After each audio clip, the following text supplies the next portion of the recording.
불확실한 시장에 맞설 차별화된 투자 전략 9월 4일 머니쇼 플러스 시작합니다. 오늘 코스피, 코스닥 모두 오름세로 출발을 했는데요. 코스피는 오후 들어서 상승폭을 좀 줄이나 했었는데 외국인 매수세가 강해지면서 결국에는 코스피도 상승 마감하는 모습 보였습니다. 3,200선을 결국에 회복하는 모습이었습니다. 코스닥 시장은 코스피보다도 훨씬 더 강한 모습이 유지가 됐는데요. 줄곧 1%대 오름세를 유지하는 상황이었습니다. 오늘 805선에서 거래 마치는 모습입니다. 그런가 하면 간밤 뉴욕 증시에서는 알파벳이 상당히 눈에 띄었어요. 네, 저희가 어제 방송하면서도 시간 내에서 8%, 6% 상승한다고 얘기했었는데 거의 9% 상승으로 마감을 하면서 시장을 살린 것 같습니다. 네, 다시 한번 좀 기술주들의 힘을 좀 확인하게 되는 상황이었던 것 같습니다. 지금 보시고 계신 머니쇼는 SBS 비즈 앱과 유튜브에서 실시간 시청 가능합니다. 또 더 많은 국내 주식 정보 받아보실 분들은 카카오톡 채널 머니랩 추가해 주시기 바랍니다. 그럼 오늘 증시 인사이트 출연자 모시고 자세한 이야기 나눠보겠습니다. LS증권 염승환 이사 모셨습니다. 네, 이사님 안녕하세요. 안녕하세요. 네, 오늘도 코스피 코스닥 상승하는 모습을 좀 보여주고 있는데요. 우리가 9월 하면 약세장이다 했는데 지금 9월 1일 빼놓고는 지수가 찔끔찔끔 오르고는 있습니다. 약세장 이제 뭐 과거랑은 달라지는 걸까요? 근데 이게 뭐 그렇다고 아주 강한 것도 아니고 뭐 약하다는 표현 좀 당연히 그것도 아닌 것 같고, 그러니까 시장이 사실 8월부터 보면 3,280인가요? 거기 딱 고점 찍고 나서 지금 3,050 근처까지 갔다가 지금 지수가 계속 한두 달 지금 왔다 갔다만 하고 있거든요. 근데 그 중심이 3,200 정도 되는 것 같아요. 근데 거기서 좀 벗어나면 다시 그쪽으로 붙고 붙으면 또 밀어버리는 약간 그런 모습인데, 사실 미국도 약간 비슷한 것 같아요. 미국도 뭐 최근에 뭐 기술주 또 엔비디아는 한 5일째 빠졌거든요. 그러니까 그런 거 보면 위나 아래가 뭐 강하게 열린다 이거보다도 이게 사실 이렇게 또 너무 언론에서도 그렇고 이렇게 월가에서 계속 나오죠. 9월 약세장이다 약세 이러면 그 반대 현상도 되게 많았거든요. 그래서 이제 시장 참가자들이 이걸 또 모르는 부분은 아니기 때문에 사실 뭐 너무 9월이 뭐 약세장이다 강세장이다 이 여기에 뭐 논리에 좀 빠지시기보다는 어쨌든 지금 우리나라 시장도 이거랑 별개로 그냥 이벤트에 의해서 계속 움직여주는 것 같아요. 그러니까 최근에 이제 마스가 프로젝트 때문에 조선 기자재가 엄청 또 셌잖아요. 네. 그리고 노란봉투법 때문에 로봇주가 한번 움직이고 또 금리 인하한다고 하니까 어쨌든 금리 인하하면 가장 많이 사람들이 찾는 게 바이오주거든요. 일단 공식적으로. 그래서 바이오도 한번 움직이고 또 물론 이제 알테오젠이 뭐 거래소 이전 이슈도 좀 있긴 했지만 그런 부분들 또 최근에 이제 삼성전자가 파운드리 이제 그 테슬라 수주 받았잖아요. 그 장비 발주한다는 뉴스 나오니까 또 반도체 장비가 오르고, 그러니까 한마디로 뭐 지금은 색깔이 없이 그냥 이제 이벤트에서 어떤 특정 업종들이 하루하루 이렇게 움직이는 그런 장세로 보시는 게 맞는 것 근데 같아요. 지금 말씀하신 거 들어보면 호재밖에 없지 않았나요? 왜 안 호재로 한 종목 오르면 다른 종목들이 내려가고 있는 거죠, 지금 현재 상태로 보면. 그죠, 그러다 이제, 보니까 지수가 예. 그냥 보합에 있는 거죠. 지수는 보합이고, 그러니까 이게 뭔가 시장을 이끌 만한 네. 그런 이제 큰 거 있잖아요. 뭐 예를 들면 바이오에서도 삼성바이오 또 안 가요. 그러니까 예, 삼성바이오가 가야 지수가 레벨업 하는 건데, 근데 코스닥은 그래도 알테오젠이 좀 움직여주니까 하긴 한데, 근데 이게 또 약간 핀트가 안 맞는 게 알테오젠 움직이면 2차전지가 또 빠져버리고, 그러니까 2차전지가 그 에코프로 그룹이 한 2, 3등 하잖아요, 시총이. 그러니까 이들이 또 못 가면은 알테오젠이 아무리 급등을 해도 약간 이제 이게 역효과가 또 나다 보니까, 그래서 시장이 어쨌든 위를 열 수 있는 뭔가 주도, 그러니까 이 큰 섹터들이 고르게 이렇게 급등하는 그게 아니라 이 한쪽이 오르면 한쪽이 좀 빠지면서 계속 지수는 그냥 제자리 걸음하는. 그러니까 오늘도 보면 삼성전자는 좀 부진한데 하이닉스도 오르고. 그러니까 이게 서로 같이 가면 급등했겠죠, 지수가. 네, 그런 지금 상황인 것 같습니다. 근데 지금 국내 증시는 뭐 계속 수급 공백이다 뭐 이런 이야기들 나오는 반면에 오늘 바깥으로 보면 니케이 지수 엄청 올랐더라고요. 국내 증시가 재미가 없으니까 자꾸 뭐 해외 증시로 다들 눈길을 돌리는 것 같은데 이런 부분들로 인해서 더 재미가 없어지는 거 아닐까요? 어떻게 해야 될까요? 근데 이제 개인 투자분들이 그렇다고 한국을 떠난 건 아닙니다. 예탁금은 그대로 있어요. 예, 있는데 이게 여기서 이제 9월 달에 또 조정받는 얘기가 많이 나오니까 이거를 그냥 쉽게 투입은 안 하시는 것 같아요. 좀 지켜보자. 예, 이런 것 같고 또 기존에 이제 미국 할까 뭐 한국 할까 뭐 이렇게 고민하셨던 분들도 기존에 미국 하셨던 분들은 그대로 또 미국 하는 것 같아요. 역시 답은 미국이다 이렇게 또 생각하시는 분들도 많으신 것 같고 그래서 이게 미국 하시던 분이 한국 오고 한국 하시던 분이 갑자기 미국 가고 그런 것 같진 않아요. 기존의 그런 그 포지션이 난 미국이 했으니까 그냥 미국 하겠다. 이렇게 좀 유진되는 것 같은데 근데 여기서 뭔가 한국이든 미국이든 한쪽이 치고 간다면 이제 그쪽으로 좀 쏠림은 나오겠죠. 근데 지금 아직 그건 아니거든요. 양 시장 모두 다 되게 좀 답답하고 또 최근에 중국이 뜨거웠는데 네. 중국 오늘 또 급락해 버렸잖아요. 네, 그렇기 때문에 지금은 어느 한쪽으로 뭐 쏠림 현상이 어느 특정 시장으로 그런 쏠림이 나오는 건 아니다 이렇게 생각을 하고 있습니다. 지금 이제 카카오페이 주가 같은 경우도 한참 이제 잘 상승을 하다가 이제 작년 6월 고점 찍고 이제 거의 반토막 정도가 났는데 네. 계속 이게 또 알리페이 얘기가 나오더라고요. 이게 무슨 얘기인가요? 그러니까 알리페이가 2대 주주인데 여기가 이제 예전부터 상장하기 전부터 주식을 갖고 있었어요. 네. 되게 많이 갖고 있는데 그래서 아마 이게 이번에도 그 2대 주주인 알리페이가 그 카카오페이 지분을 이걸 해가지고 이제 교환사채를 좀 발행을 했던 것 같아요. 그러니까 이걸 아마 골드만삭스에 넘긴 걸로 지금 여기 알려져 있더라고요. 근데 이제 2대 주주는 웬만하면 지분을 잘 안 팔겠죠. 이게 시중에 그렇죠. 물량이 나오는 게 아니잖아요. 근데 이거를 골드만삭스가 가져갔다면 골드만삭스는 목적이 뚜렷하겠죠. 이걸 받아서 어쨌든 팔 가능성이 좀 높거든요. 그러니까 유통 물량이 급격히 증가할 가능성이 좀 높은 거죠. 그래서 이게 지분이 지금 카카오페이 보통주 좀 8.47%니까 적은 수량이 아닌 거죠.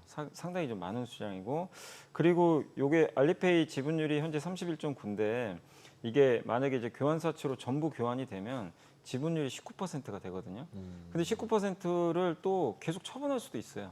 그러니까 이게 카카오페이가 좀 이제 부담스러운 게 알리페이가 이거 다 팔고 나가버리면 계속 물량이 나오거든요. 근데 이거를 이제 알리페이가 선언을 하면 좋죠. 아 이제 더 이상 안 팔겠다고 하면 이제 그땐 주가가 급등할 수도 있어요. 근데 그거를 뭐 알리페이가 얘기한 건 또 아니기 때문에 19%에서 그러면은 이걸 더 팔까? 이거 불안하거든요. 그러니까 수급 이슈는 계속 나올 수 있기 때문에 다만 이 교환사채 같은 경우도 그렇고 이게 알리페이가 주가가 그러면 여기서 계속 빠질 때 교환을 하겠느냐 추가적으로 저는 그렇게는 안 봅니다. 그래서 앞으로 카카오페이가 주가가 한번 또 이렇게 급등하는 흐름이 나오면은 또 알리페이가 처분할 가능성은 있지만 이렇게 부진할 때 굳이 저는 이렇게 처분을 추가적으로 하진 않을 것 같다 이렇게 생각은 하고 있습니다. 근데 또 궁금한 게 알리페이가 사실 전적이 또 있긴 있잖아요. 전적이라고 표현하는 게 좀 그렇긴 한데 2022년에도 그랬고 2024년에도 한번 블록딜을 네. 했었던 이력이 있는데 그때는 블록딜이었는데 이번에는 교환사채 발행인 거잖아요. 네. 뭔가 이게 의미가 있는 건가요? 바뀐데? 글쎄 뭐 거기에 대해서는 명확하게 뭐 나온 건 없습니다. 근데 일단 이번에 이제 자기 이제 그 주식을 좀 담보로 해가지고 이제 교환사채는 그 한마디로 채권이잖아요. 그러니까 자금 조달 목적인데 어쨌든 요걸 해가지고 아마 골드만삭스랑 뭐 이런 투자자들과 협의를 한 것 같아요. 예, 그렇게 해서 이 교환사채 쪽으로 아마 좀 방향을 좀 잡았던 것 같고 근데 어쨌든 교환사채냐 뭐 블록들이냐의 물론 차이는 있지만 주주분들이 봤을 때는 둘 다 불편합니다. 그쵸. 결론은 똑같아요. 물량이 나올 가능성이 높거든요. 예, 그렇기 때문에 근데 블록딜보다는 교환사채가 좀 더 나을 수는 있는 게 블록딜은 바로 나와버리잖아요. 그렇죠. 이제 하자마자 시간에 거래해서 그냥 바로 바로. 그거를 유동화 시켜버리니까 근데 교환사채는 좀 시간이 좀 필요하거든요. 이거를 이제 그 교환사채 발행하고 요걸 물량을 받고 요걸 이제 그 또 이 전환을 해야 되잖아요. 그 시간까지는 좀 시간이 남아 있는데 근데 결론적으로는 이거를 모르겠습니다. 뭐 골드만삭스가 이걸 받아가지고 장기 투자를 할 목적인지 그것까지는 우리가 알 수는 없는데 어쨌든 지금 가격이 많이 떨어져가지고 이 교환사채 이 발행 단가보다는 좀 그 이 발행했던 단가보다 이게 교환가액이 54,744원이네요 보니까. 근데 지금 제가 어제 종가가 52,000원으로 알고 있으니까 그렇게 되면 이 밑에서 팔면은 손해잖아요 사실상. 그렇기 때문에 이런 부분에선 블록딜보다는 좀 나을 수는 있어요. 사실 물량이 당장은 안 나오니까. 근데 결국엔 주가 오를수록 또 나올 확률이 있기 때문에 이 부분은 일단 부담이 될 수밖에 없다 이렇게 판단을 하고 있습니다. 그럼 이제 반등하던 K 배터리 같은 경우도 이제 좀 하락으로 전환해버리고 있잖아요. 그러면 과감하게 이제 베팅했다가 2차 전지 같은 경우는 계속 뭐 이슈는 계속 나오는데 반등을 못 하잖아요. 아까 말씀하신 것처럼 A 제약주 갈 때는 못 가고 있다가 제약주 빠질 때 좀 갔다가 또 내려갔다. 그러면 얘는 2차 전지는 대안을 좀 길게 볼 대안은 없는 건가요? 지금 현재 상태로 보면? 근데 2차 전지가 제대로 가려면 그러니까 결국 두 가지가 해결이 돼야 돼요. 전기차 시장이 열려야 되고 미국에서 미국 시장이 문을 닫아버리고 있잖아요. 9월 30일부터 이제 보조금도 안 줍니다. 그렇기 때문에 이 부분에 대한 악재가 좀 남아 있고, 근데 이거는 언제 좋아지냐면 트럼프 대통령이 물러나야 되겠죠, 사실은. 물러나야 돼요. 네, 아니면 전기차 정책 되돌리든가 이래야 되는데 시간이 걸릴 수밖에 없어요. 근데 제가 이제 말씀드리고 싶은 건 뭐냐면은 이 내용을 모르는 분은 아무도 없어요. 그래서 주가가 이것 때문에 빠지진 않아요. 바닥은 찍었는데 추세적으로 가려면 미국 전기차 시장이 그 바이든 행정부처럼 공격적으로 뭐 정책 지원 이런 게 나와야 추세적으로 열리는 거거든요. 근데 그거는 아무리 우리가 생각을 해도 내년까지는 쉽진 않죠. 예, 그래서 27년, 28년은 돼야 되는 문제고. 근데 또 한 가지는 뭐냐면 그러면 유럽이라도 열리면 좋죠. 근데 유럽이 지금 힘든 게 여긴 중국이 장악을 해버렸어요. 그러니까 미국은 우리가 장악했는데 전기차 시장이 잘 안 열리고. 근데 유럽은 열렸는데 중국 CATL이 또 너무 잘하고. 근데 여기서 너무 비관적으로 볼 필요 없는 게 이미 한국은 채약은 다 받고 어제 공시 떴잖아요. LG 에너지 솔루션이 메르세데스 벤츠에 공급 계약했는데 미국과 유럽으로 나눠서 공급 계약을 맺었는데 이게 유럽이 대부분은 지금 많은 이 자동차 회사들이 중국과 거래를 하는데 벤츠는 LG 손을 잡아버린 거예요. 근데 왜냐하면 이제 저가형 차는 당연히 이제 중국산을 쓸 수밖에 없어요. 왜냐하면 가격적으로 싸기 때문에. 근데 이 메르세데스 벤츠는 고가 브랜드잖아요. 그렇기 때문에 이번에 아마 공급 맺는 게 아마 4680 배터리인 것 같아요. 이 테슬라가 지금 하려면. 네. 근데 이거는 사실 LG엔솔밖에 못 만들거든요. 아직까지는 이제 제대로 지금 만드는 업체가 삼성도 지금 하고는 있는데 어쨌든 그래서 LG의 손을 잡고 좀 비싼 차에는 지금 들어가는 것 같아요. 그러니까 이게 시사하는 건 뭐냐면 우리가 지금 저가 전기차를 뚫긴 되게 어렵습니다. 중국 때문에. 근데 자동차라는 건 저가차만 있는 건 아니거든요. 분명히 중고가 차도 있기 때문에 아 여기서는 우리도 해볼 만하다. 근데 이런 것들이 이제 점점 인식이 좀 확산이 되면 또 레벨업은 할 수 있는 거거든요. 그래서 그런 뉴스가 나도 저렇게 에너지 솔루션 왜 이렇게 못 올랐죠 오늘? 근데 이게 배터리주도 별로 저도 그게 좀 크지가 않아요? 답답해요. 답답한 게 뭐냐면 좋은 뉴스 나와도 예전에도 테슬라의 LFP 배터리 이거 공급할 때도 바로 안 가고 며칠 후에 가더라고요. 며칠 네, 후에 그러니까 반영이 늦는 경우도 있어요. 왜냐하면 관심들이 없어요. 예전만큼. 예전에 이게 23년도에 메르세데스 벤츠 공급했다. 그럼 그날 폭발하겠죠. 그죠. 그땐 뜨거울 때잖아요. 그러니까 지금 확실히 시장에 관심이 많이 식다 보니까 반응 속도는 늦지만 그렇다고 해서 실망할 게 아니라 분명히 배터리도 예전보다는 좋아지는 부분들이 생기기 시작을 했고 무엇보다 지금 ESS 배터리 시장이 그렇죠. 열리잖아요. 미국에서. 오늘 SK온 네, 맞습니다. 호재도 있었고요. 근데 그런 것들도 분명히 있기 때문에 우리가 전기차만 바라보다가 ESS도 생기고 있거든요. 그래서 근데 좀 저도 답답한 게 이게 즉각 반응을 잘 안 하더라고요. 확실히 예전만큼은. 그래서 그건 좀 아쉽지만 분명히 변화는 시작됐기 때문에 뭐 배터리를 부정적으로 저는 볼 필요 없다 이렇게 생각을 하고 있습니다. 뭐 전기차 이야기 나온 김에 자동차 이야기도 좀 해보면 뭐 현대 기아차 미국 판매가 굉장히 늘었다 이런 뉴스들 나오는 반면에 자동차 부품사들의 수익성은 지금 악화되고 있다 이런 이야기들 나오더라고요. 관세가 굉장히 자동차 부품사들한테 좀 직격탄을 날리고 있는 것 같은데 요거 저희가 좀 어떻게 봐야 될까요? 완성차랑 부품사가 다르게 가는. 이게 그러니까 이건 좀 분리를 하셔야 돼요. 이번에 이제 아시겠지만 현대 기아가 주가가 많이 못 올랐는데 거기 동반은 이제 같은 그룹사죠. 모비스는 주가가 급등을 했어요. 진짜 많이 올랐는데 거기 내용들 보시면 뭐 로봇 사업도 있지만 사실은 실적이 좋았던 이유가 이 관세는 완성차가 일단 부담을 하거든요. 네. 자동차 관세는. 근데 현대모비스는 그 부담률이 되게 낮아요. 완성차에 비해서. 그래서 관세 피해가 적다는 이제 그런 부분이 부각되면서 모비스는 많이 갔어요. 근데 왜 그럼 중소형 부품사 이렇게 힘드냐? 이유가 뭐냐면 이제 현대모비스는 또 미국에도 공장이 큰 것들이 있잖아요. 그래서 지금 현대차가 하려는 게 뭐냐면 이 관세 때문에 어쨌든 수입할 때 다 부담이 들어가니까 현지 조달을 하려고 그래요. 부품을. 근데 우리나라의 이제 영세한 중견 자동차 부품사들 중에서 이게 미국에 지금 현지화를 못한 기업들은 여기서 수출을 해야 되는데 현대차는 이제 그거보다 현지 조달을 선호하거든요. 그러다 보니까 여기서 만약에 그러면 현대차 미국 공장에 보낸다고 쳤을 때 그 관세 부담 이 부품에 대한 관세보다는 분명히 클 수밖에 없고 거기다가 철강 같은 건 품목 관세가 또 들어갑니다. 그러니까 자동차 부품 같은 경우도 알루미늄이나 철강이 많이 들어가잖아요. 이 부분을 뭐 현대차가 또 보전하면 모르겠지만 안 하면 부품사가 떠안아야 되는 그런 부분도 있고 물류비도 비싸졌죠. 그러니까 결국 이제 국내에만 만약에 공장을 갖고 있는 만약 국내가 호황이에요. 뭐 현대차가 정말 생산도 많이 하고 이러면 뭐 상관없이 또 수익을 내겠지만 많은 부품사들은 이제 미국에 수출을 해야 되거든요. 지금 구조적으로 현대차도 지금 미국 집중을 하고 있기 때문에 근데 현재 조달이 안 된다면 그 피해는 이제 이런 중견 자동차 부품 회사가 짊어질 수밖에 없는 상황이에요. 그렇기 때문에 이 수익성이 급감됐다. 그래서 여기도 이제 그 잘 나가는 이제 현대모비스는 계속해서 잘 나가게 되고 현지화가 안 된 이런 중소 부품사는 더욱 더 힘들어지는 이게 양극화가 심해지는 그런 좀 구조로 가는 것 같습니다. 지금 이제 자동차주 같은 경우는 결국은 중소형 자동차주 같은 경우는 결국 관세 때문에 문제라는 거네요. 근데 이제 관세 좀 피해져서 조선업 같은 경우 계속 좋았잖아요. 그리고 이제 네네. 마스가로 이제 완전 띄웠는데 지금 실제로 노란봉투법 리스크랑 이제 두 개가 겹치지 않나요? 이렇게 또 파업한다고 요즘도 또 뉴스 많이 나오는 것 같은데 그러면 어느 쪽이 더 이제 강한 힘을 가질 수 있을까요? 근데 이게 노란봉투법은 악재는 맞아요. 분명히 이건 악재는 맞는데 뭐 파업 리스크도 생길 거고 근데 이건 6개월 동안 유예됐기 때문에 그리고 6개월 후에 어떤 일이 발생할지 지금 아무도 예상을 못 합니다. 뭐 이게 이것 때문에 파업해서 진짜 파업을 할 건지 어떤 이유로 할 건지 이게 명확하지도 않아요, 사실은. 그러니까 이걸 가지고 뭐 가치 평가할 방법이 없어요. 사실은. 어떤 분도 이걸 할 수는 없는 거고.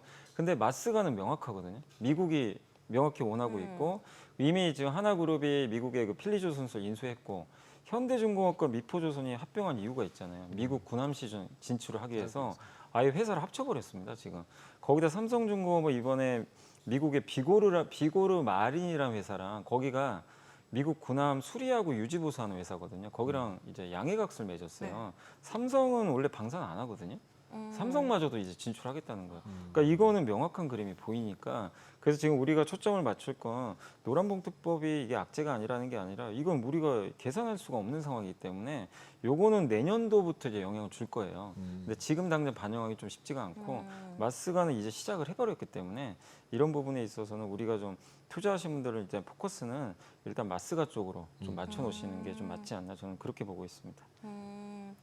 이번에는 금 이야기도 한번 해볼까요? 금은 뭐 또 올랐습니다. 도대체 금의 고점이 어딜까 궁금해지기도 하는 상황인데 금은 좀 어떻게 보셨을까요? 근데 금은 이제 정말 이제는 너무 많이 알려졌죠. 그 러시아 푸틴 대통령이 이제 달러 자산 동결되는 바람에 러시아가 이제 22년도부터 전쟁 일으키고 나서 금을 샀고 그거를 그 지금 전승절에 참석한 그 국가들 있잖아요. 이제 네. 중국 편이죠 어떻게 보면 미국 편이라기보다는 근데 미국이 또 언제든지 달러 자산 동결시켜 버릴 수가 있어요. 무섭거든요. 그러면 이 나라들만큼은 금을 계속 베팅할 수밖에 없어요. 살 수밖에.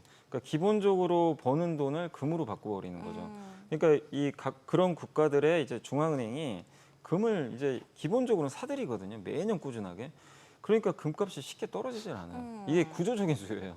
그러니까 이들이 갑자기 이제 만약에 트럼프 대통령이 친하게 이제 지내져가지고 우리 이제 더 이상은 뭐 달러 살게요. 이러면 금이 폭 나갈 수도 있어요. 그때는.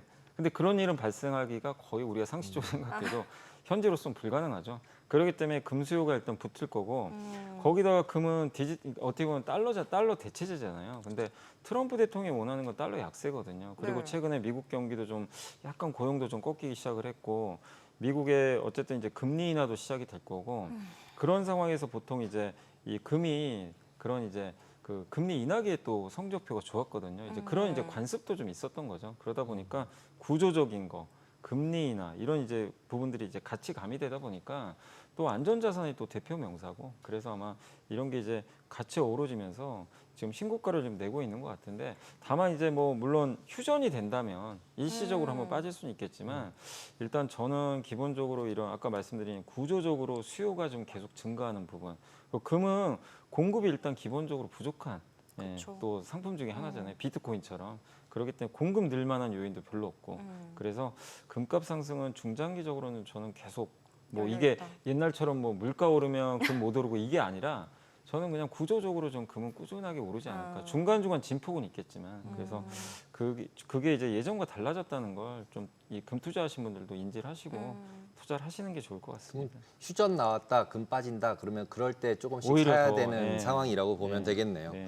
그리고 이제 최근에 중국 테크주들 ETF를 포함해서 상승률이 굉장히 좋았었는데 최근 2, 3일 또 이제 급락을 해버렸잖아요. 네. 이거 이제 눌림목 매매라고 하면 이번에 빠질 때 들어가야 되는 거 아닌가 이런 생각도 드는데 어떻게 보세요? 저는 거기에 동의를 하고 있어요. 음. 이제 중국 증시도 괜찮게 보는 게, 근데 오늘 이제 많이 이제 이렇게 그 중국 증시가 급락하는 거 가지고 이제 여러 얘기들이 나오는데 가장 큰 건 이거 블룸버그가 보도한 것 같더라고요. 중국 정부는 얘기를 안 했고 그 공매도 규제를 좀 완화한다.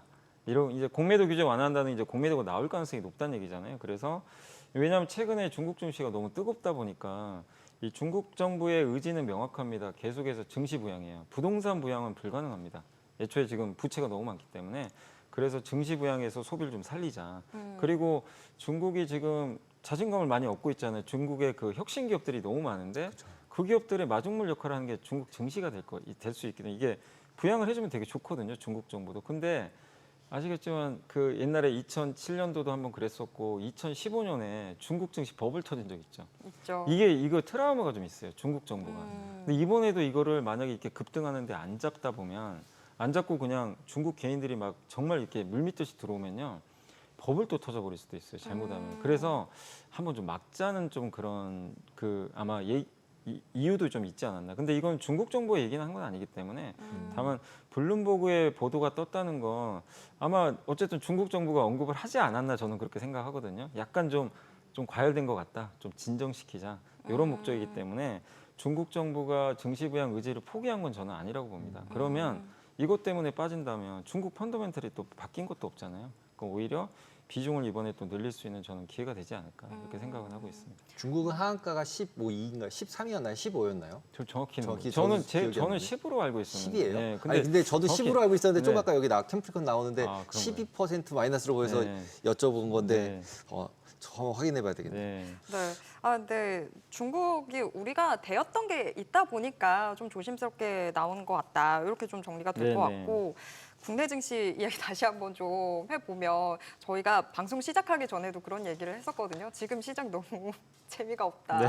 우리 어떻게 재미를 찾아야 되냐 이런 이야기들 했어요. 어떻게 해야 될까요? 어떻게 해야 재밌을까요? 근데 이게 전략을 명확히 세우셔야 돼요. 하시는 분들이 중장기 투자하신 분들이다. 뭐 이렇게 아니면 조선방산 네. 구조적인 수혜주를 끌고 간다.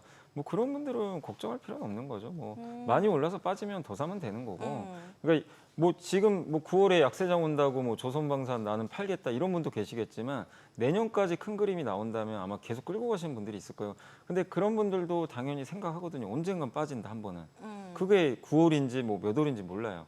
근데 그것 때문에 그런 분들이 흔들릴 것 같지는 않아요. 그런 분들이 제일 두려워하는 거는 9월에 약세장 오는 걸 두려워한 게 아니라 갑자기 이제 그 경쟁자가 생긴다거나 아니면 정말 매출 성장이 확 꺾여버리거나 정부 정책이 바뀐 거죠. 갑자기 마스가 안 한다거나 이게 무서운 거지 9월 약세장을 무서워할 분은 저는 없다고 생각해요. 장기적으로. 근데 내가 이제 트레이딩을 하시는 분들이에요. 그냥 매일매일 이렇게 사고 파시는 분들.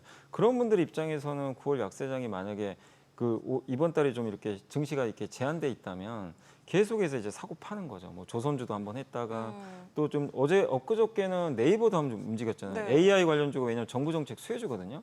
그런 쪽으로 갔다가 그러니까 그 자기 투자 스타일에 따라서 다 달라질 수 있기 때문에 여기서 뭐 이렇게 하셔라 저렇게 하셔라는 저는 정답은 없다. 근데 저는 개인적으로 9월도 좀 답답하다고 생각은 하고 있어요. 왜냐면 8, 9월까지는 크게 모멘텀 자체는 없어요. 미국도 마찬가지고. 그렇기 때문에 9월에 너무 덤빌 필요는 없다. 근데 대신에 저는 큰 그림에서는 개인적으로 버블이 온다고 생각을 하고 있거든요. 왜냐하면 지금 전 세계가 다 돈 풀고 있고 미국도 이제 금리 인하 사이클이 시작이 되고 있어요. 그렇게 되면 자산 시장의 버블 올 확률이 굉장히 높죠. 그리고 이재명 대통령도 계속 얘기하는 게 저번에 그 얘기를 했잖아요. 논에 씨를 뿌려야 되는데 씨 없으면 빌려서라도 뿌리자. 그 얘기는 뭐죠? 재정을 풀겠다는 얘기예요. 그럼 결국 자산 시장에 인플레가 발생을 하게 돼 있어요. 그렇기 때문에 그런 거를 큰 그림에서 우린 준비를 해야 된다. 그렇다면 증시가 안 좋은 걸 이걸 스트레스 받을 일이 아니라 만약에 빠진다면 그걸 기회로 큰 그림에서 또 삼아야 된다는 거죠. 그래서 저는 기노업으로 보신 분들은 어떻게든 좀 기회를 줄 때마다 뭐 업종은 잘 선택하셔야 되겠지만 계속 주식 비중을 좀 늘려 나가야 된다 이렇게 좀 생각을 하고 있습니다. 버블이 된다는 표현이 버블이 돼서 터진다는 표현이 아니라 네. 아직은 버블이 되진 않았으니까 이제부터 아직은 버블이 될 아니에요. 거니까 네. 사서 버블에 올라타야 된다. 그러니까 이렇게 미리 말씀하시는 준비는 거죠. 해야 되는데 왜냐하면 그 조건들이 지금 갖춰지고 있기 갖춰지고 때문에 있으니까. 올해는 아니죠 사실 그게 버블이라는 게. 근데 버블이라 그러면 결국 AI 주식을 사야 되는 거 아닌가요? 그리고 우리나라라면 지금 말씀하신 방산, 조선방산 쪽이지만 우리나라에서 AI 이런 걸 찾기 어렵잖아요. 근데 이게 한번 생각해 보세요. 이 버블이라는 게 이게 어쨌든 발생하면 안 되는 거잖아요. 되게 끝이 안 좋잖아요. 근데 우리가 발생하지 말라고 해서 발생 안 하는 건 또 아니거든요.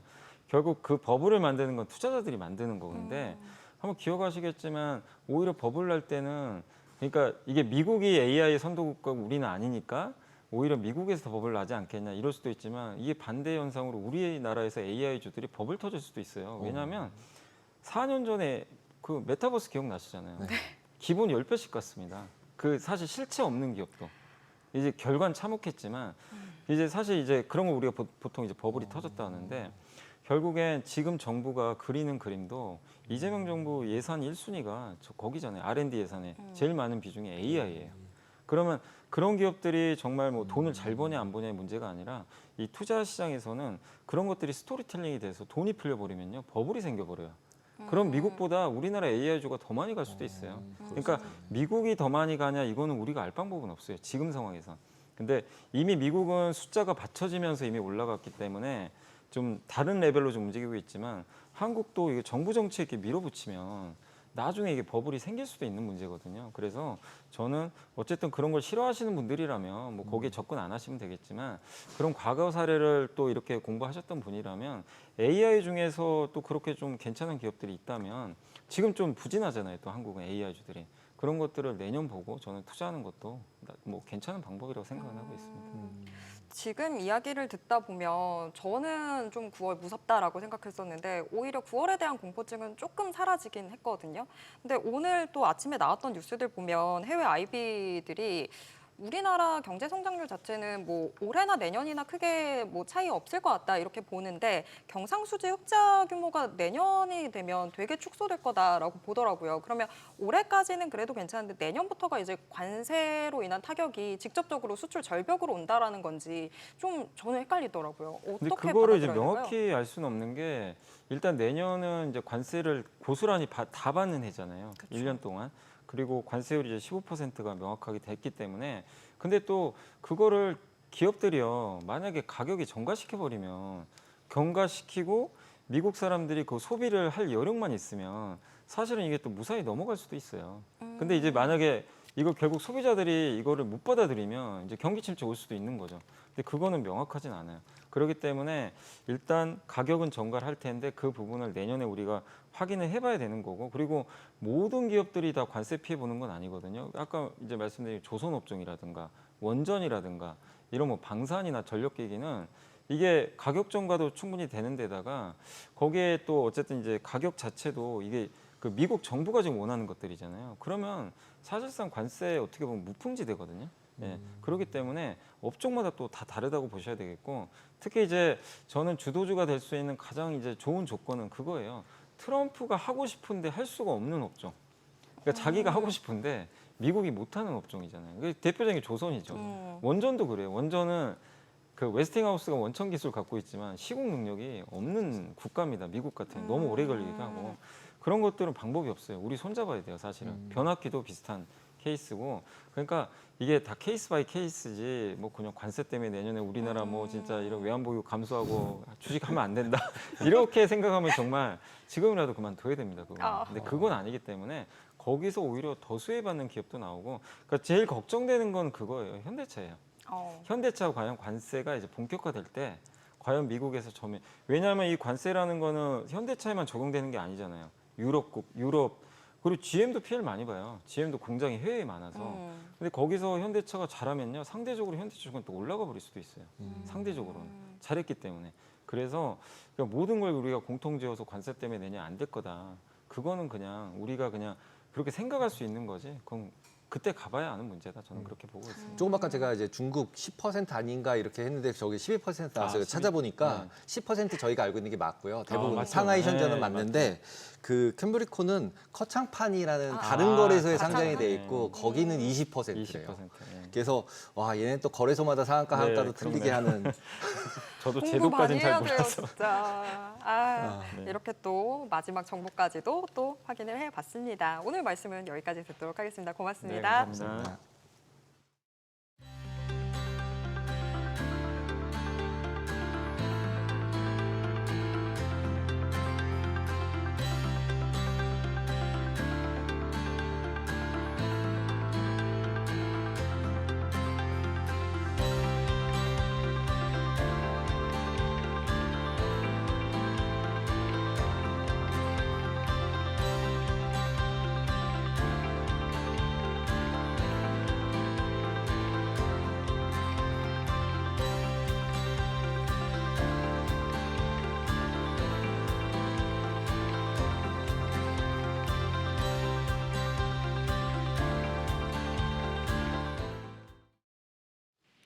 오늘장 특징주부터 뉴욕 증시 리포트까지 정리해드립니다.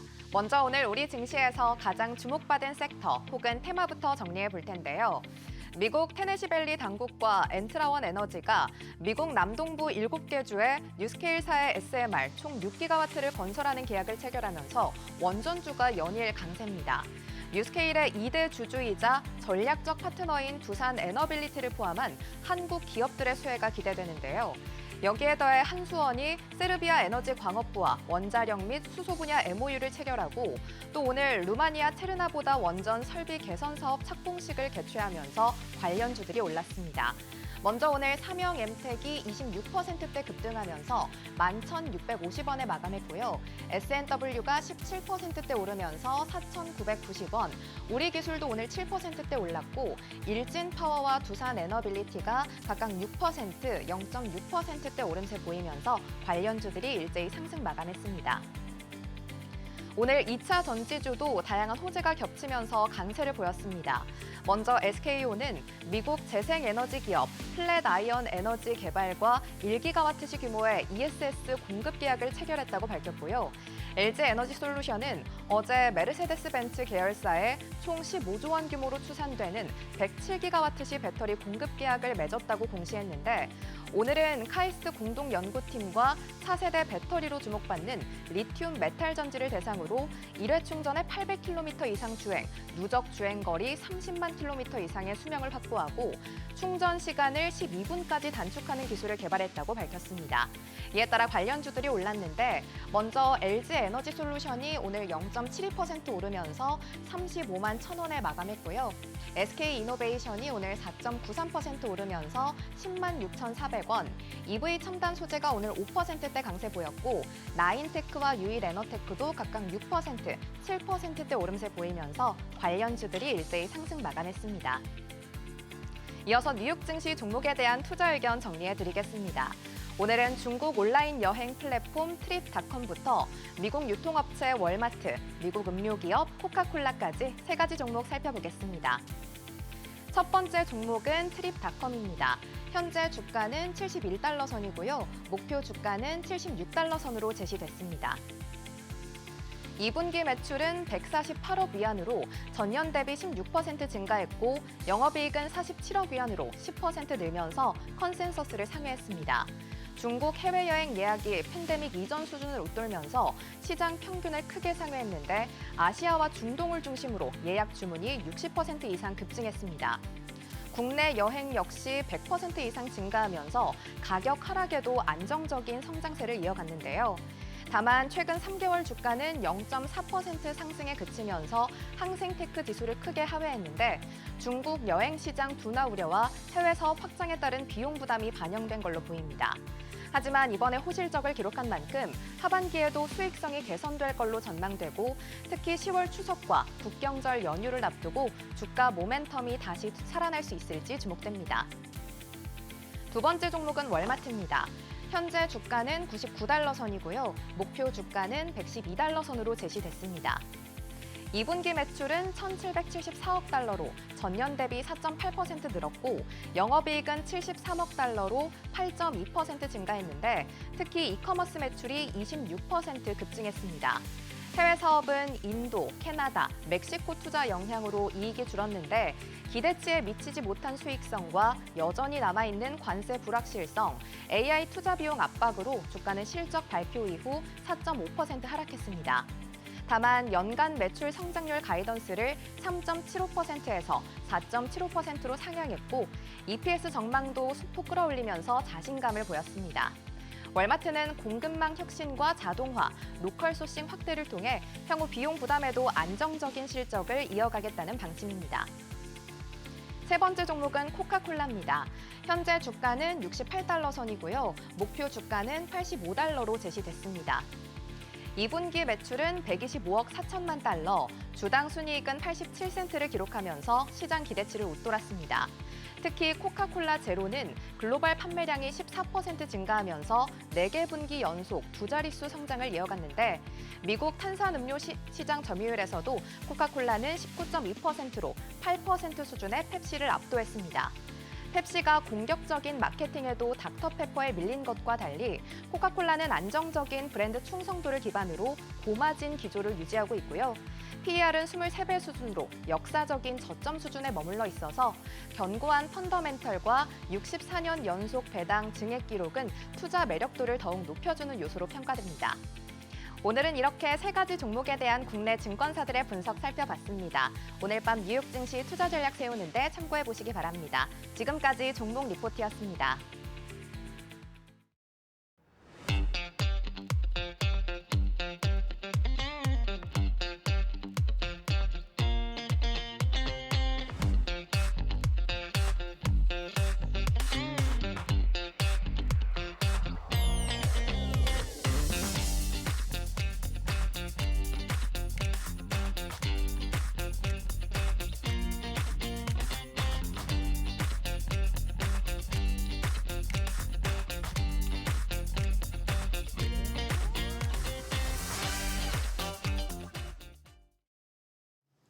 미국 법원에서 구글에 대한 판결이 나왔습니다. 크롬 매각은 불필요하다라는 판단이 내려지자 구글 모회사 알파벳 주가가 하루 만에 9%대 급등하더라고요. 네, 반대로 반도체 시장에서는 긴장감이 커지고 있습니다. 특히 SK랑 삼성에만 이제 제재를 했었는데 TSMC까지 한다 그러니까 이제 미중 갈등이 더 심해지겠다, 반도체에 있어서는, 이런 생각이 드네요. 네, 여기에 또 알리바바가 자체 AI 칩을 개발했다는 소식까지 더해지면서 글로벌 빅테크 구도에 어떤 변화가 생길지 주목됩니다. 강정수 블루닷 AI 연구센터장님 모시고 자세한 이야기 나눠보겠습니다. 안녕하세요. 안녕하세요. 네, 우선 알파벳 이야기부터 네. 해야 할 것 같습니다. 크롬 매각 안 해도 된다. 이 네. 이야기 때문에 굉장히 급등했는데 이 이슈로 알파벳이라고 하는 이 큰 종목이 이렇게까지 움직일 줄 저는 몰랐거든요. 그렇게까지 호재인가요? 재판 와중에서 불리한 발언 애플 부사장이 한번 했었는데 그때 8% 떨어졌었습니다. 그렇기 때문에 이건 알파벳 랠리라고도 지금 표현을 하고 있는데요. 우선 재판의 어떤 내용과 성격을 조금은 구별하실 필요가 있을 것 같은데, 우선 이 재판이 시작은 요번이 돼서 최종 결론이 나온 것이 아니라 2024년 작년 8월에 이미 1차 판결이 나왔었습니다. 네. 그때 법원이 확정적으로 판결한 것은 똑같은 판사입니다. 구글은 독점 기업이 맞다. 그리고 반독점 기업법을 위반했다라는 판결이 작년 8월에 나왔었고요. 그것에 맞는 상응하는 조치를 논의하겠다. 그것을 1년간 끌어온 겁니다. 그리고 거기에 대한 조치가 나왔는데, 독점 기업은 맞으나 법무부가 두 가지 안을 제안했습니다. 크롬을 매각을 하든지 또는 안드로이드 운영 체계를 매각하든지 둘 중에 하나라고 했는데, 그러지 않아도 된다. 왜냐하면 작년에 아마 결정을 났으면은 매각 결정이 났을 수도 있습니다. 근데 그 사이에 검색 시장이 변했다. 과거에는 상상도 할 수 없었을 정도로 사람들이 챗GPT라든지 퍼플렉시티라든지 AI에게 검색을 물어보고 있기 때문에 구글이 창사 이래 가장 큰 도전을 받고 있다. 그래서 규제를 우리는 미래지향적으로 해야만 한다라고 이야기를 하면서 판사가 AI 검색 시장의 성장과 함께 굳이 크롬을 매각하지 않아도 된다. 하지만 앞으로 들어올 경쟁의 진입 장벽을 낮춰서, 그래서 경쟁을 활성화하기 위해서 구글이 지금까지 거대하게 전 세계 월드와이드 웹을 인덱싱했던 검색 인덱싱을 개방해라.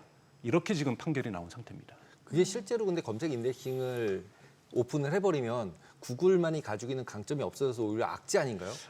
악재라고 저는 생각하지 않습니다. 우선은 당장 개방 안 할 거고요. 우선은 항소를 구글도 할 거고 이 부분 때문에 그리고 법무부도 우선은 항소를 하게 될 가능성이 높습니다. 그러면 항소 재판이 끝날 때까지 우선 유예가 된다고 볼 수가 있고요. 그래서 1, 2년이 훨씬 더 유예가 될 수 있고 1, 2년 뒤면은 검색 시장은 큰 판도가 바뀔 수 있을 거고요. 자, 100% 공개가 아니라 최대한 공개를 하는 거기 때문에 왜냐하면 과거에 여러분 월드와이드 웹 초기 시절에는 인덱싱하는 것이 어렵지가 않았기 때문에 많은 경쟁 기업들이 야후도 하고 당시에 신생업체인 네이버도 하고 다음도 하고 있었고 인덱싱을 여러 업체들이 할 수 있었는데 이제는 월드와이드 웹이 거대해졌는데 검색 사업자는 사실 전 세계에 몇 개 없다 보니 이들이 누적된 인덱싱이 어마어마한 양입니다. 그런데 AI 검색은 여러분 챗GPT로 검색을 하시다 보면은 가장 최근의 데이터만 가져옵니다. 과거 인덱싱한 건 필요도 없어요. 이거는 이미 사전 학습에 사용을 했습니다.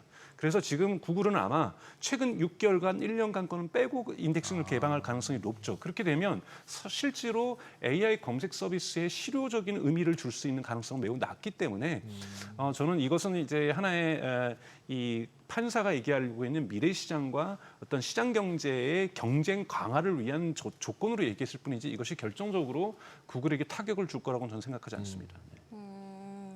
뭐 어차피 소송 더 남아 있으니까 우리가 더 지켜봐야 되는 일인 것 같고 반도체 이야기도 좀 해볼까요?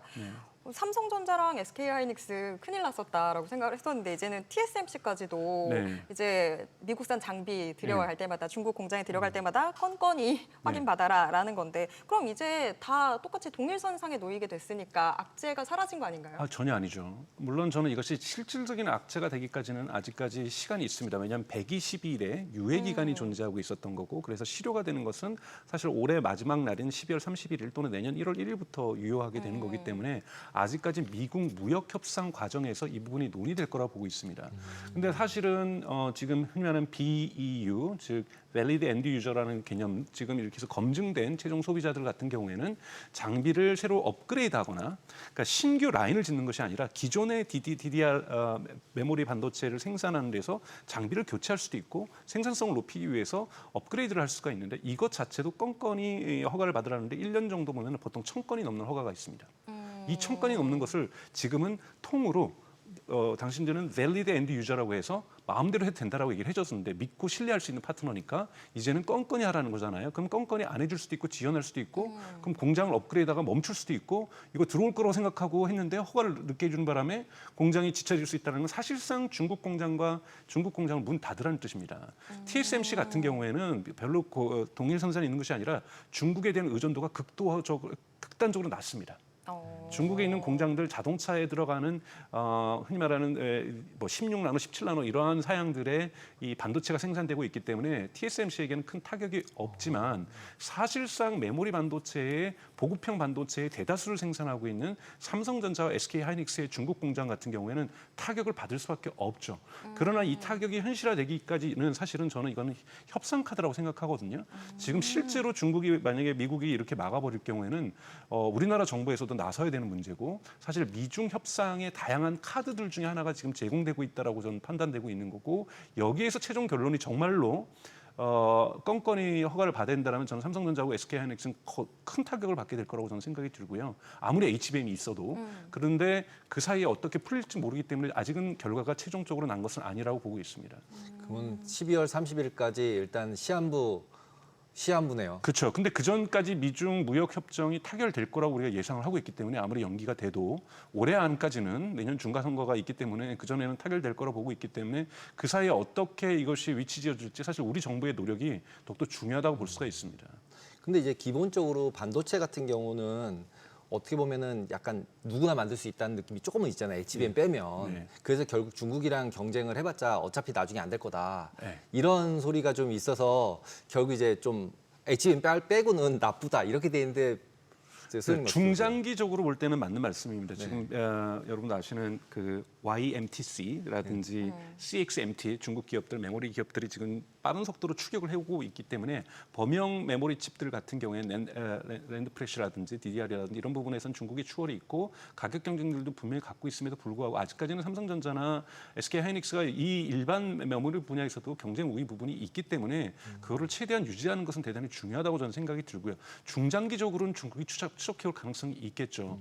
하지만 이런 부분에서도 이것을 전략적으로 의미가 있다라고 우리가 판단하게 될 경우에 또는 미국이 그렇게 판단하게 될 경우에는 이 부분들을 보존하려고 할 거기 때문에 아마 미국은 이 공장의 이전들 전략적 요충지로서의 어떤 미중 갈등의 바로 그 터에 있는 중국 땅에서 생산하는 것이 아니라 중국을 그리고 가능한 많이 벗어난 곳에서 생산하는 것을 요구하게 될 거라고 저는 생각이 들고요. 지금 AI 전쟁이 하나의 군비 경쟁에서 AI 냉전으로 지금 치닫고 있는 상황 속에서 이러한 그러니까 메모리 반도체의 보급형 부분도 저는 중요한 전략 자산이 일부는 될 수 있다라고 저는 판단을 하고 있습니다. 근데 지금 사실 더 무서운 거는 중국이 지금 이번에 뒷부분에서 말씀드린 알리바바 이런 추격이라든지 범 이런 추격에 HBM2와 HBM3 좀 올드 버전이죠. 지금 벌써 HBM3E가 쓰이고 있으니까요. 그런 부분에서 올드 버전이긴 하지만 여기에서의 추격도 무시할 수 없는 수준이기 때문에 사실 중국의 반도체의 어떤 추격전이 사실 무서운 속도라고 볼 수가 있습니다.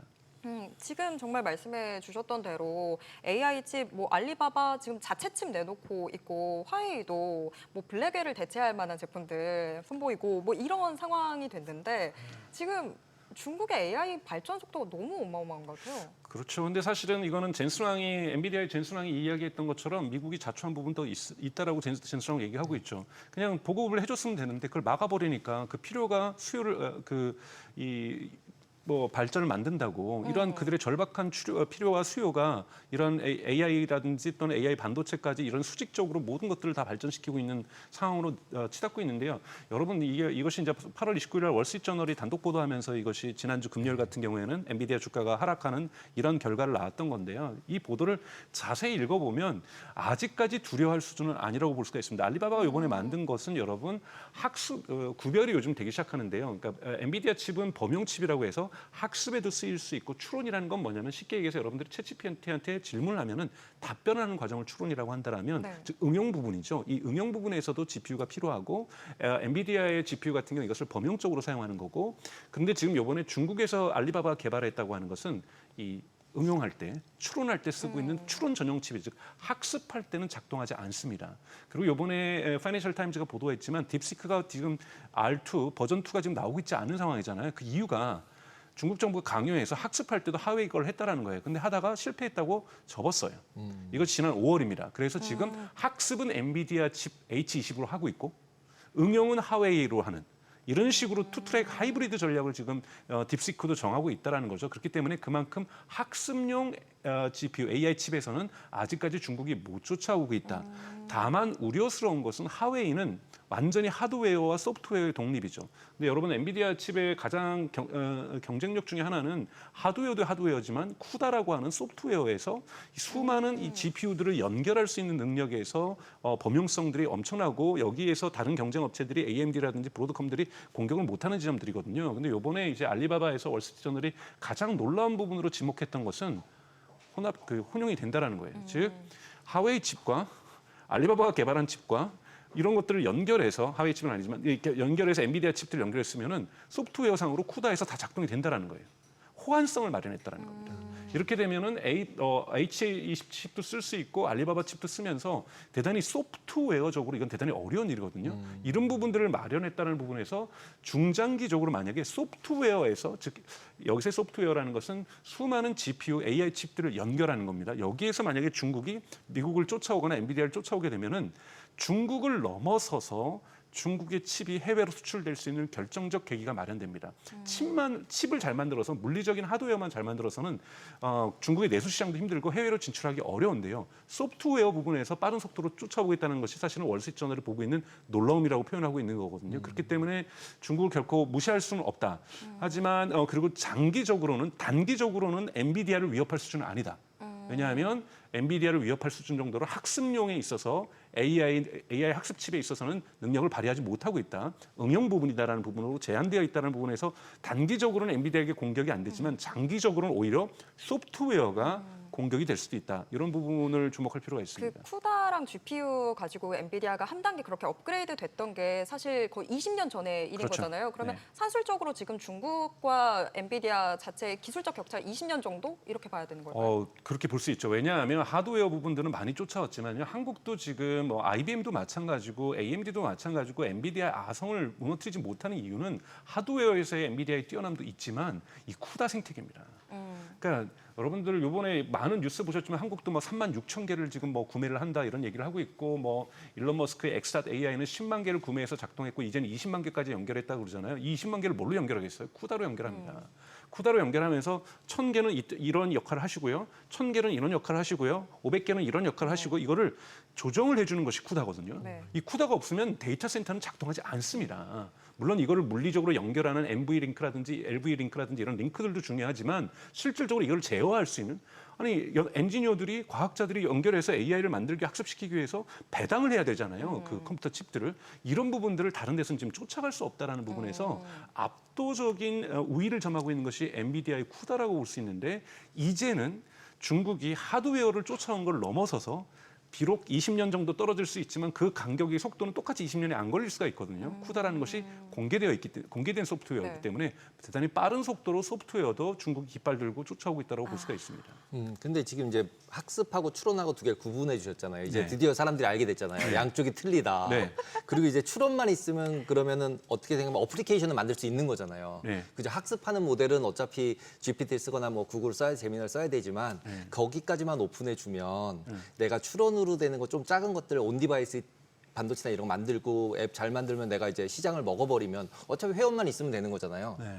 그러면 애플 같은 경우 저는 이제 어저께 그 뉴스 보면서 애플이 잘한 거 아니야? 돈 하나도 투자 안 하고 나중에는 검색도 어떻게 생각하면 구글한테 돈 받으면서 검색 엔진 썼잖아요. 네. 근데 이제 이런 오픈 AI 모델들도 여러 놈이 나오면 여러 개가 나오면 나는 모바일 폰 있고 정보를 가져가는 개인들이 있어. 네. 그러니까 나는 너네들 돈 내고 써 오히려 네. 공짜로. 네. 그렇게 되고 애플이 더 위에 서는 게 아닌가 이런 생각 드는데 저는 어떠세요? 그렇게 보지 않습니다. 엔비디아의 강점이 추론에서도 유지될 거라고 보는데요. 대표적으로 추론 칩을 전문으로 만드는 건 한국에도 있죠. 퓨리교사라고 하는 예. 레벨리움 이런 데서들이 이런 추론 전문 칩을 만들고 있는데요.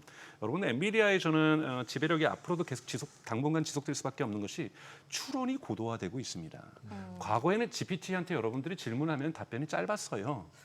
요즘은 GPT가 사고하고 어쩔 때는 30분 동안 고민합니다. 흔히 말하는 딥 리서치라는 기능이죠. 30분 동안 고민하고 띵킹이라는 GPT-5 같은 경우는 띵킹이라는 모델을 쓰면은 1분 정도 고민을 하고 생각을 하고 연구를 합니다. 이건 과거의 추론보다 100배, 1000배 더욱더 많은 컴퓨팅 파워를 요구하게 된다는 거예요. 근데 우리 이용자들은 계속해서 최고 사양의 서비스를 원하는 거거든요. 그러면 작년에 GPT를 가지고 여러분들이 챗GPT에게 질문을 했으면요. 추론 칩에서 용량을 많이 차지 안 합니다. 컴퓨팅 파워를 차지하지 않죠. 여기 응용 서비스를 만들어요. 근데 GPT-5를 가지고 훨씬 더 많은 추론의 용량을 컴퓨팅 파워를 요구하는데 여기서 애플리케이션을 만들어요. 어떤 게 좋냐면 GPT-5에서 만든 것이 월등하게 좋습니다. 요즘 동영상 같은 경우 여러분 이 1년 전에요. 스미스가 이렇게 스파게티를 먹는 동영상들이 있었어요. 여러분 보셨겠지만 막 코 옆으로 지나가고 막 입이 막 이상해지고 그랬어요. 근데 네. 요즘 보면은 정확하게 스파게티를 이쁘게 먹습니다. 정말 AI의 기술은 매년 또는 매년이라고 볼 수도 없죠. 매 분기마다 또는 매 달 어마어마하게 진화하고 있고 여기에는 어마어마한 추론 컴퓨팅이 필요합니다. 그렇기 때문에 엔비디아의 저는 수요가 계속해서 늘어나고 있는 것은 학습에서도 계속 늘어나고 있지만 이것을 응용하기 위한 서비스에조차도 과거의 모델과는 다른 최상위 모델은 더욱더 많은 추론에서 컴퓨팅 파워를 요구하고 있기 때문이라는 거고 저는 그래서 추론 시장도 사실은 이 저평가해서는 안 된다고 보고 있습니다.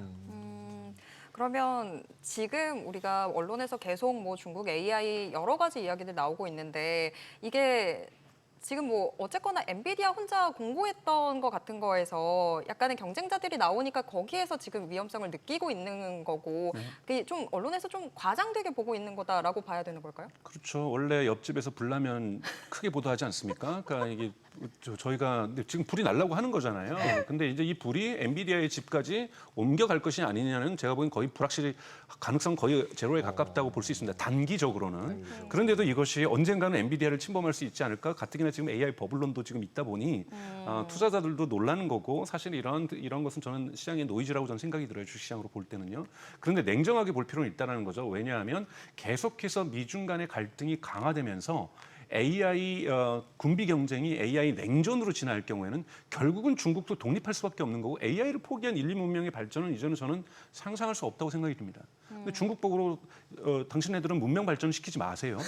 이렇게 지금 얘기할 수는 없는 거거든요. 그러면 그렇죠. 자신들도 무언가를 다 해야 되는 거기 때문에 중장기적으로는 중국이 중국을 넘어서는 가능성도 있다는 겁니다. 중국이 꼭 그렇게 된다는 것이 아니라 그 중장기적으로는 중국을 넘어서 엔비디아의 다른 시장을 침범하는 유럽 시장을 침범하고 남미 시장을 침범하고 중동 시장과 동남아 시장을 침범하는 이런 강력한 경쟁자를 만들 수도 있다. 그렇기 때문에 젠슨왕 같은 경우 제발 냉전하지 말고 싸우지 말고 그들이 우리에게 종속될 수 있도록 적절한 수준은 공급해 주자. 그러면 절박함이 떨어지기 때문에 개발의 속도가 그렇다고 완전히 없앨 수는 없지만 속도를 완화시킬 수 있다는 것이 젠슨왕의 주장인 거죠. 미국 정부가 이걸 얼마큼 들어줄지는 좀 지켜볼 문제라고 저는 봅니다. 네. 요거 미국 정부가 들어야 되는데 아쉬움이 좀 남네요. 네, 오늘 말씀 여기까지 듣겠습니다. 고맙습니다. 네, 고맙습니다. 감사합니다.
얼마 전까지만 해도 뉴욕 증시를 두고 AI 과잉 투자, 거품론 등이 한참 나오더니 또 금세 AI 혁명론까지 등장했어요. 네, 그렇습니다. 지난해까지 강세를 보인 미국 기술주 올 들어 약간 고평가론이 나오기 시작을 했잖아요.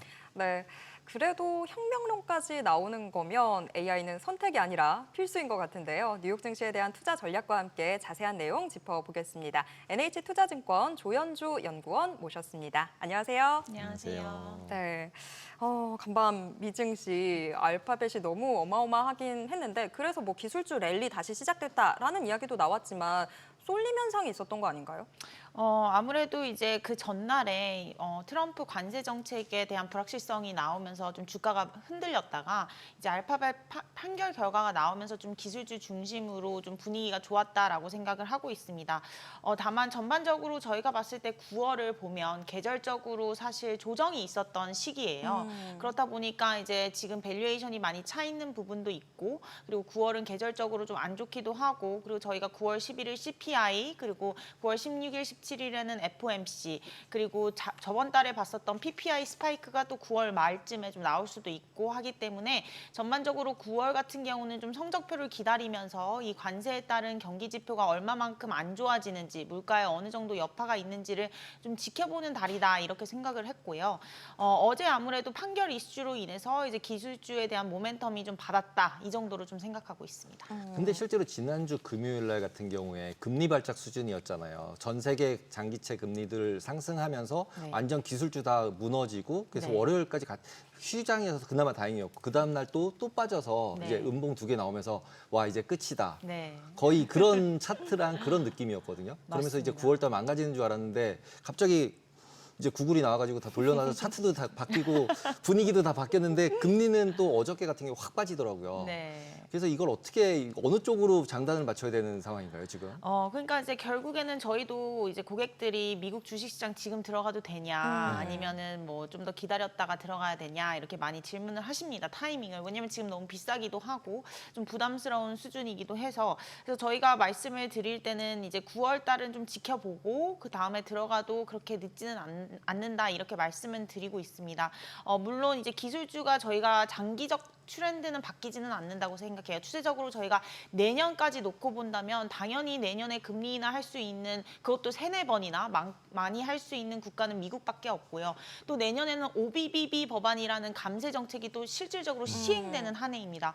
그래서 긴 그림으로 놓고 봤을 때는 당연히 저희는 미국 주가 지수가 여기가 고점이라고 생각하지는 않아요. 더 갈 수 있다라고 생각을 하는데 다만 저희가 수익을 낼 때 좀 싸게 들어가면 좀 편안하고 또 물리면 기분이 안 좋잖아요. 그러니까 조금은 9월은 그렇게 급하지는 않아도 된다라고 좀 생각을 하고 있어서 분위기는 이제 뭐 금리가 좀 많이 올라왔다. 특히 30년물이 5%까지 거의 올라왔었고 뭐 10년물도 거의 뭐 3%까지 올라왔기 때문에 이제 금리에 대한 부담감이 있기는 하지만 결국에는 금리 인하에 대한 정책들이 바뀌지는 않기 때문에 저희가 봤을 때는 분위기상은 좀 더 긍정적인 쪽으로 보는 게 맞지만 9월은 아무래도 이벤트가 많고 또 관세에 대한 이슈도 남아있기 때문에 그런 재판 같은 것도 기다려 보면서 좀 싸게 좀 사자. 지금보다는 가격대를 좀 낮춰서 살 수 있지 않을까 이렇게 보고 있습니다. 지금 뭐 말씀 들으면 9월 약간 속도 조절의 달 요 정도인 것 네. 같고 계속해서 좀 장기적으로 긍정적으로 보시는데 네. 수치적으로 좀 궁금해지거든요. 네. 뭐 S&P 500 지수라고 하면 네. 어느 정도 선으로 예상하세요? 저희가 원래는 이제 S&P 500 타겟 프라이스를 6,500으로 제시를 했다가 지금 이미 6,500을 찍었잖아요. 네. 그래서 연말까지는 한 6,800으로 보고 있고요.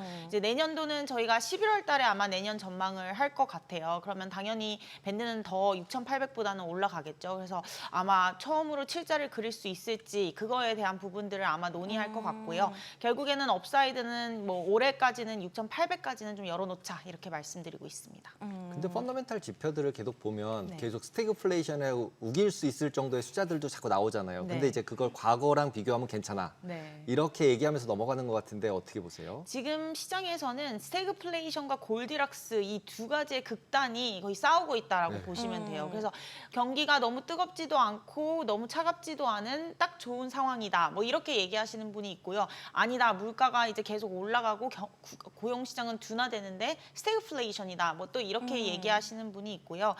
그 둘 중에 저희가 뭐 편을 좀 들기는 어렵지만 저희는 조금 더 긍정적인 쪽에 손을 들어드리고 싶어요. 그 이유는 물가가 물론은 저희가 생각했을 때 지금 CPI 미국 2.7, 2.8 정도인데 아마 3%는 이상으로는 갈 것 같거든요.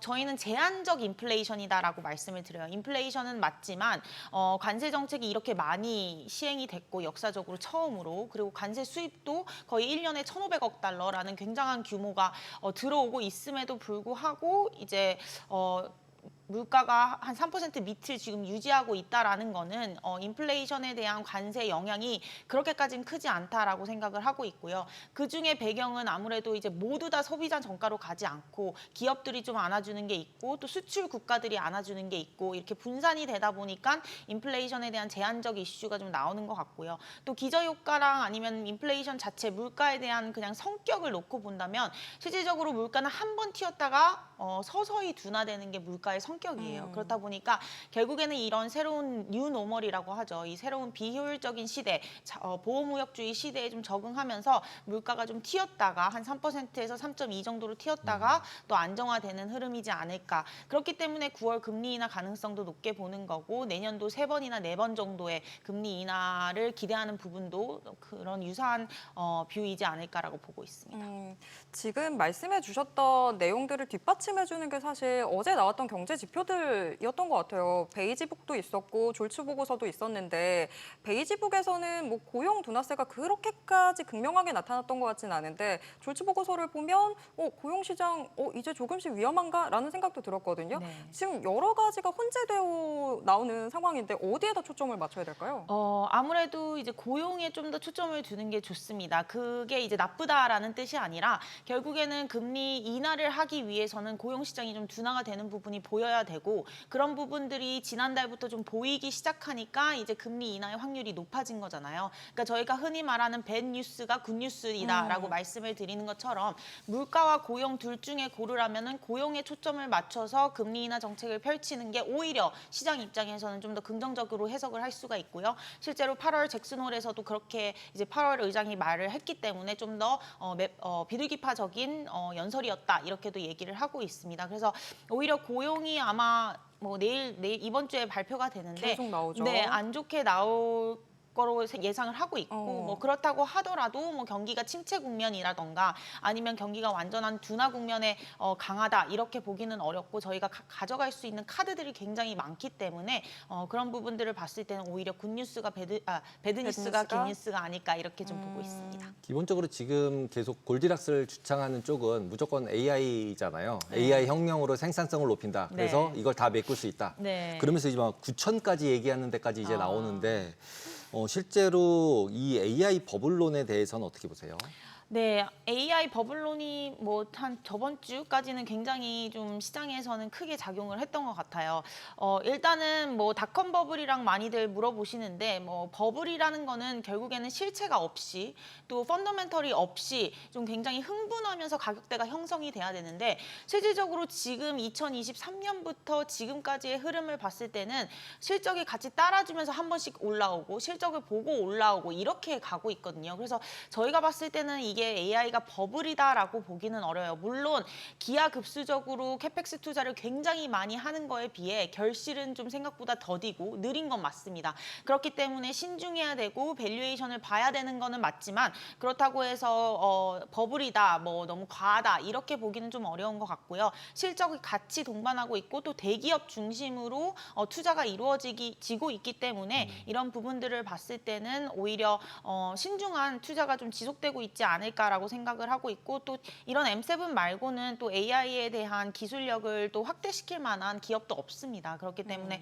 저희는 계속해서 기술주는 좀 가져가야 되지 않을까. 흔들릴 때마다 조정 시 매수 이렇게 좀 말씀을 드리고 있습니다. 근데 이 버블론 자체가 좀 나오게 됐던 게 지금 드리는 인풋 대비 뭐 나오는 게 별로 네. 없다. 요거였었잖아요. 그러니까 과잉 투자가 문제다라는 네. 거였는데 연구원님은 오히려 리포트에서 과소 투자가 문제다라고 하시더라고요. 왜 네. 과소 투자가 더 문제예요? 네, 일단 뭐 제가 말한 건 아니고요. 이게 대부분의 이제 미국 기업들이 하는 얘기입니다. 이렇게 캐펙스 투자를 어마어마하게 하면서 결실이 없는데도 왜 계속하느냐? 네. 뭐 이런 질문들을 컨퍼런스 콜이나 어닝 콜에서 많이들 하세요. 그럴 때 이제 기업들 CEO들이나 뭐 CFO들이 하는 말들이 이제 과잉 투자보다는 과소 투자가 더 리스크가 크다 이렇게 얘기를 하는 거고 그 이유는 말한 대로 이제 뭔가 기술력이 변화하는 시점에서 그걸 따라가지 못하면 굉장히 크게 뒤처질 수 있기 때문입니다. 메타가 예를 들어서 굉장히 많은 돈을 들여서 개발자들을 사들이고 계속 투자를 하는 이유가 이 트렌드에서 뒤처지기 시작하면은 살아남기 어렵다라는 점을 느꼈기 때문이라고 생각을 하고요. 저희가 잘 아는 뭐 일본의 소니, 파나소닉, 뭐 노키아, 이런 유럽의 노키아 이런 기업들이 이런 트렌드에서 좀 쫓아오지 못했던 기업들이잖아요. 한 그런 번 삐끗했다가. 네, 그런 것과 마찬가지라고 좀 생각을 하고 있습니다. 그리고 이제 다음으로 이제 리쇼어링 부분이 있잖아요. 특히 네. 이제 미국 같은 경우는 이제 계속 투자를 본국에 하라고 얘기를 하니까 그러면 결국 미국을 제외한 나머지 나라는 통화가 없어지고 달러를 사야 되는데 또 미국에서는 트럼프는 달러는 또 약세가 돼야 된다고 네. 그러고 그리고 실제로 나머지 나라 거의 다 투자를 하면은 미국은 성장이 가능해 보이잖아요. 그러니까 네. 미국에다 무조건 투자를 해야 될 것 같이 보이는데 다른 네. 나라 대비. 네. 근데 얼마 한 달 전만 해도 미국 외에 다른 데 투자해라 네. 막 이거였잖아요. 맞아요. 어떻게 해야 되나요? 지금에 와서는? 사실 올해의 투자 컨셉이 다변화였습니다. 네. 작년까지만 해도 미국 예외주의 그리고 올해는 이제 미국 셀 아메리카. 그래서 한국이라던가 뭐 항생테크 중국이라던가 유럽 독일 굉장히 강하게 상승을 했는데 또 내년도를 놓고 보면 다시 미국이 아니냐라는 질문을 굉장히 많이 받아요. 근데 정말 only US 미국 예외주의가 다시 재개가 되려면 사실 달러가 강세를 보여야 하는데 아까 말씀드린 대로 이제 금리 측면에서 봤을 때는 미국은 금리 인하 국면이고요. 다른 국가 대비해서 금리를 빠르게 내릴 것으로 예상을 하고 있고 경기 측면에서 봤을 때 또 금리를 내리고 OBBB 법안 같은 감세를 하면 경기는 또 다른 나라 대비 좋을 거라고 보고 있거든요. 그러면 다시 US, 미국 달러 강세 이런 파워가 좀 겹치는 구간인 것 같아요. 그러면은 이제 달러가 그렇게 크게 강세는 보이지 않는다라고 생각을 하고 있거든요. 그래서 지금 보면은 독일, 뭐 중국, 한국, 미국 모두 다 밸류에이션이 무게 차 있다라고 생각을 하고 있어서 전 세계적 기술적으로 지금 여기서의 좀 조정은 좀 있을 거라고 생각을 하고 있고요. 그 다음에 이제 놓고 봤을 때는 뭐 only US까지는 아니더라도 US를 제외시키기는 어려운 상황이다 이렇게 좀 보고 있어서 당연히 이제 내년도까지 좀 긴 그림에서는 저는 미국을 무조건 담아가자 이렇게 말씀을 드리고 있고요. 말씀드린 대로 이 리쇼어링 때문에 저는 미국 쪽 기술주, 특히 오토메이션이나 자동화 관련주들은 계속 갈 수밖에 없다. AI가 필요하다 이렇게 말씀을 드리는 겁니다. 아무래도 이제 리쇼어링 정책은 트럼프만 하고 있는 게 아니에요. 바이든도 굉장히 강하게 얘기를 하면서 IRA 같은 인센티브도 많이 쏴줬고 그러면 2028년에 미국 대선이 있어서 트럼프가 내려가거나 아니면 당장 내년에 중간 선거에서 공화당이 져서 트럼프의 파워가 약해진다고 하더라도 이 리쇼어링이라는 것은 굉장히 오랜 기간 지속될 거라고 보고 있거든요.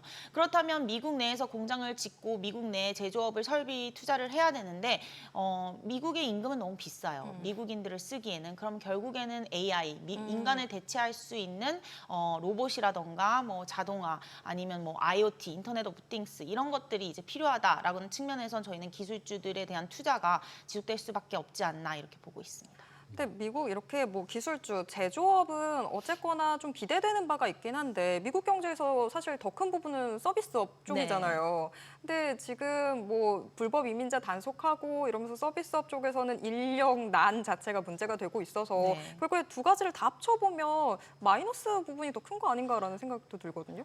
그렇지는 않다고 보고 있습니다. 일단 서비스업 같은 경우는 이미 자동화가 많이 되어 있어요. 저희 키오스크 같은 경우도 굉장히 많이 미국에는 있고 이미. 네, 그리고 대부분들의 저희가 이제 캐셔들도 좀 찾아보기가 힘들어요. 대부분 다 기계로 많이 하고 있고.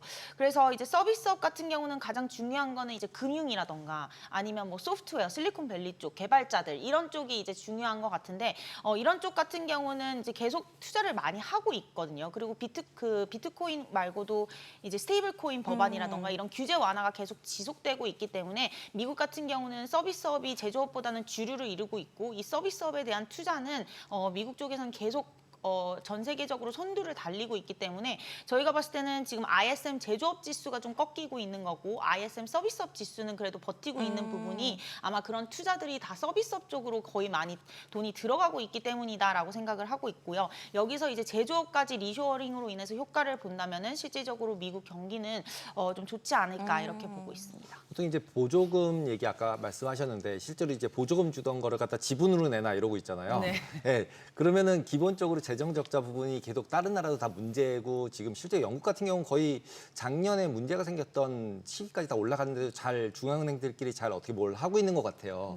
근데 그에 반해서 이제 재정 적자가 없어지는 건 아니잖아요. 그러니까 결국 구프 펀드 만들어서 재정 적자 돈 벌어서 갚겠다. 뭐 이런 느낌이 미국은 좀 있는 것 같아요. 이러면 더 막 미국으로 가야 되는 게 아닌가 막 더 드는데 실제로 중국하고 미국하고 했을 때 뭔가 투자할 때 포트폴리오 만든다면 비중을 어느 정도 가져가는 게 좋을까요? 이제 저희가 탑 국가로 이제 항생테크랑 나스닥 QQQ 이렇게 좀 추천을 드리고 있는데 그 비중을 뭐 굳이 가져간다면 저는 미국 전략이고 미국 담당이라서 미국 쪽을 좀 더 선호하기는 합니다. 그래서 좀 긴 그림에서 봤을 때는 중국 경기보다는 그래도 미국 경기가 좀 더 낫지 않을까라고 생각을 하고 있어서 좀 더 포트폴리오 측면에서는 뭐 좀 더 미국 비중을 늘리는 게 좀 맞는 것 같고요.